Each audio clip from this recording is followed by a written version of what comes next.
పెట్టాలి కదా గట్టి కట్టరా నాకే లాస్ట్ టైం కూడా కింద పడుతుంది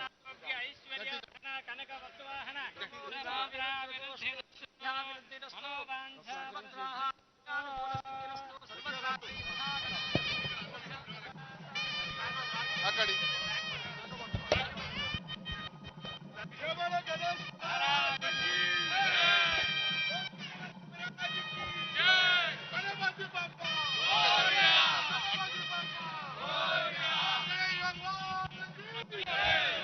ఇప్పుడు ముఖ్యమంత్రి గారికి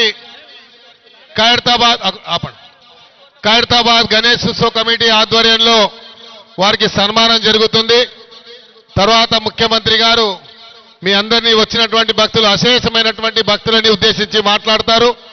సుమారు సార్ ఈరోజు 9వ రోజు 10వ రోజు అవుతుంటే సుమారు 70 లక్షల మంది రోజు 5-6 లక్షల మంది జనాలు రావడం అనేది ఖైరతాబాద్ లో వెలిసినటువంటి వినాయకుడిని దర్శించడానికి వచ్చారు.